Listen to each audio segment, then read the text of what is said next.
মাস্টিকুর, সান্ডা কিংবা কাঁটালের যুক্ত টিকটিকি উভচর এই প্রাণীকে বিভিন্ন নামে ডাকা হয়। সামাজিক যোগাযোগ মাধ্যমে দেখা গেছে মরুর বালির মধ্যে প্রবাসীরা দৌড়ে বেড়াচ্ছেন সান্ডা ধরতে।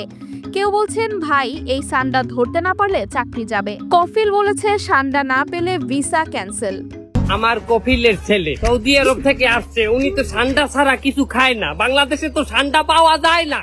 আয়ুর্বেদিক চিকিৎসায় সান্ডার তেলকে অনেকে যৌন শক্তি বৃদ্ধির উপাদান হিসেবে প্রচার করে থাকেন, যদিও বিজ্ঞানসম্মতভাবে এর কার্যকারিতা প্রমাণিত নয়। প্রবাসে আগে বহু মানুষ না চিনলেও এটি এখন ভাইরাল। শুধু প্রাণী হিসেবে নয়, এখন এক ধরনের প্রতীক, প্রবাসী জীবনের হাসি কান্না, কষ্ট আর কৌতুকের প্রকাশ।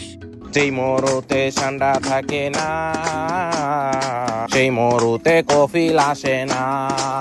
এটি বাংলাদেশ এবং দক্ষিণ এশিয়ার বিভিন্ন অঞ্চলে দেখা যায়। সান্ডা মূলত উভচর এবং সরীসৃপ জাতীয় প্রাণী, গুইসাপের মতো দেখতে। এটি মূলত আরবের মরুভূমিতে পাওয়া যায়। দিনের বেলায় সূর্য স্নান করে আর সন্ধ্যা নামলেই গর্তে লুকিয়ে পড়ে। খাদ্য হিসেবে গাছের পাতা, ফলমূল এবং কখনো পোকামাকড় খায়। তাপমাত্রা অনুযায়ী এরা নিজের শরীরের রং বদলে ফেলে। ঠান্ডায় গাঢ় রং আর সূর্যের তাপ শোষণের জন্য গরমে হালকা রং ধারণ করে, শরীর ঠান্ডা রাখে। অনেকের প্রশ্ন, সান্ডা খাওয়া হালাল না হারাম? এ বিষয়ে মিজানুর রহমান আছারীকে এক ভিডিওতে বলতে শোনা যায়। গুইসাপ জাতীয় একটা প্রাণীর কথা সহিহ বুখারীতে এসেছে, যেটা আমাদের বাংলাদেশে অনেক এলাকায় সান্ডা বলে থাকে। তো এই গুইসাপ জাতীয় প্রাণী খাওয়া কিন্তু হারাম নয়। আমরা সহিহ বুখারীর বর্ণনায় জেনেছি যে আল্লাহ রাসূল সাল্লাল্লাহু আলাইহি ওয়াসাল্লামের স্ত্রী মাইমুনা রাদিয়াল্লাহু তাআলা আনহার বাসায় আল্লাহ রাসূল সাল্লাল্লাহু আলাইহি ওয়াসাল্লাম সহ অনেক সাহাবারা খেতে বসেছিলেন। সেখানে একটা প্লেটে গুইসাপকে ফ্রাই করে দেওয়া হয়েছিল।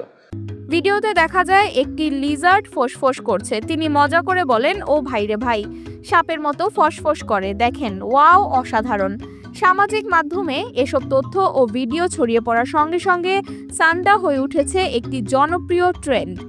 এখন প্রশ্ন, এই ট্রেন্ড কতদিন টিকে থাকে? সময় দেবে সে উত্তর।